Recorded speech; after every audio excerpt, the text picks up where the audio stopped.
Hello, thank you for coming to the YouTube channel that I've set up. I do Dharma teachings in my vehicle while driving down the road to and from work. So I'm on my way home now. And I thought I would give a little class about karma. This is going to be probably a shorter class than the past couple. I don't want to get too in-depth with it. I think this will be maybe just an introductory into karma, and we'll see how people like this, and if they want more information, then I'll give more information.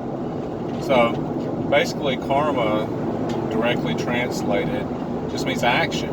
So it's nothing mystical or anything about it. It's just action, and from those actions you experience effects. And a lot of times we respond to those effects with more actions. And so it's just a continuous cycle of planting seeds, and those seeds ripening. Then we plant more seeds, and those seeds ripen. And sometimes the effect comes way later after the actual action. So then we scratch our head and go, why did this bad stuff happen to me? I've always found it kind of funny. Most people don't scratch their head and say, why is this good stuff happening to me? They only scratch their heads on the bad stuff most of the time. But anyway, so there's three types of actions. There's mental, verbal, and physical actions. So that's mental, verbal, and physical. Sorry, I was going over a bridge there, so it got pretty loud for a second. And verbal and physical, those all start with a mental action. So I wanted to point that out because it's very important to really work on that mental side of things, because if you can change your mindset, then you're changing whether your actions are virtuous or non-virtuous.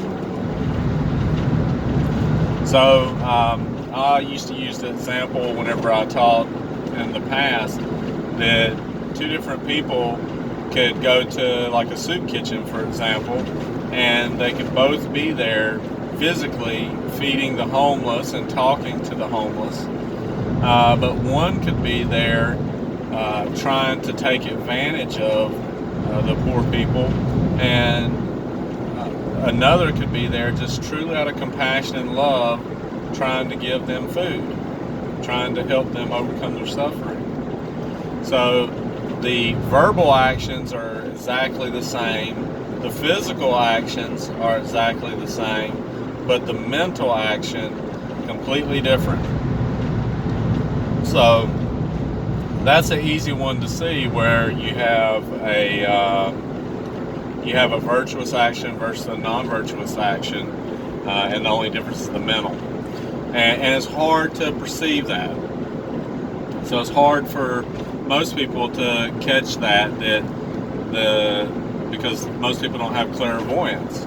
So it's hard to see into somebody's mind what their motivation is for doing the actions.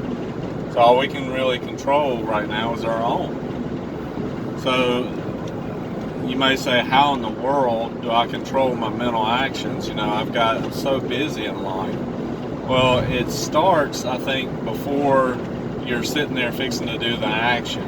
So it starts whenever you're doing meditation, and then set forth an intention after you get done meditating, and then renew that intention throughout the day. So, for example, if your intention is cherishing others, you might, whenever you first wake up in the morning, think, I'm going to try to cherish others today more than myself. And then whenever you sit down to do your meditation, you meditate on cherishing others, the benefits of cherishing others, for example. And then whenever you get to the end of it and you're able to hold that meditation object of the benefits of cherishing others, then you let a mind of joy arise for a little bit, a mind of peace. And while at the end of sitting and holding that mental peace and that joy, you gently make a dedication that I will try my best today to cherish others throughout the day. And then you arise through meditation. And back when I first started meditating, as soon as I got up off the meditation cushion, the intention was gone. So don't beat yourself up if you can't even keep it for just a few seconds. The key is to gently, don't use this as a punishment to yourself, but gently continue to renew that intention. So whenever, so for example, like maybe after you've done meditating, you go take a shower. So whenever you get out of the shower and you're drying yourself off, maybe think, I'm going to cherish others today. And then whenever you get in the car and start up the car, you can think, I'm starting up my car, and today I'm going to cherish others today.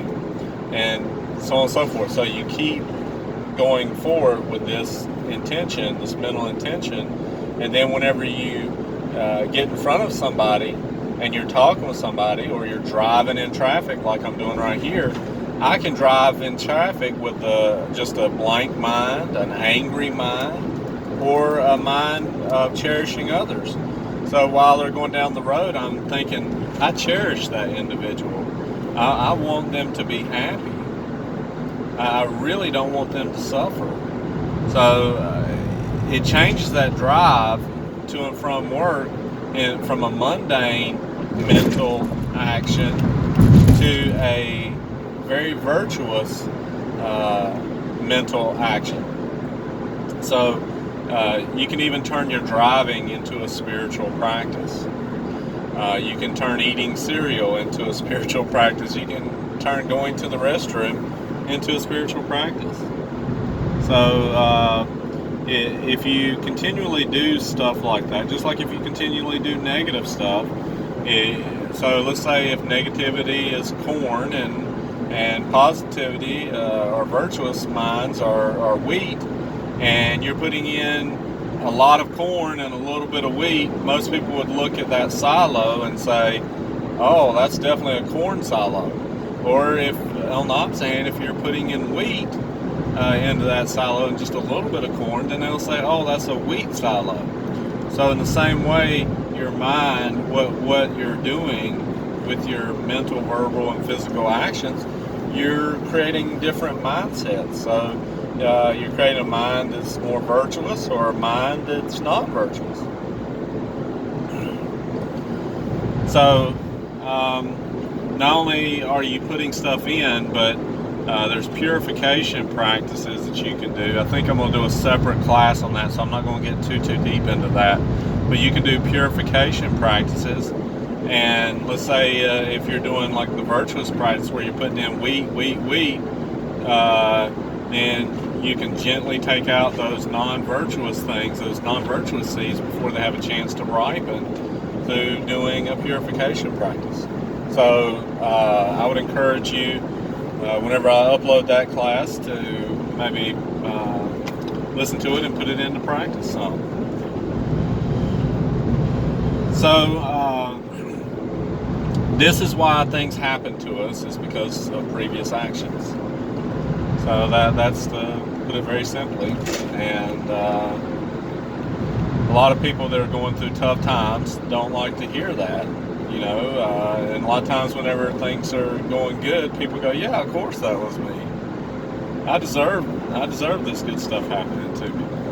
So just try to keep an even mind whenever you're contemplating karma. And for me personally, I was raised up in an abusive home, and it helped me overcome that anger and frustration associated with the abuse as a child. That karma, meditating on karma. And come on over, you got it. There you go. So I think it's a very beneficial meditation to meditate on karma. I'm going to do several of the meditations, but that's one of the lamb rim meditations. And so I hope this gave you a basic overview of what karma is. I hear it a lot in secular. I hear people that are not Buddhist at all, don't know anything about Buddhism, say, "Well, that's just your karma." So I find that kind of funny. So anyway, like I said, please like and subscribe, and I hope that you have a wonderful day. And comments are definitely welcome, guys and girls. If you have any negative comments, put them down there, or any positive comments, put them down there. I enjoy both. So thank you very much.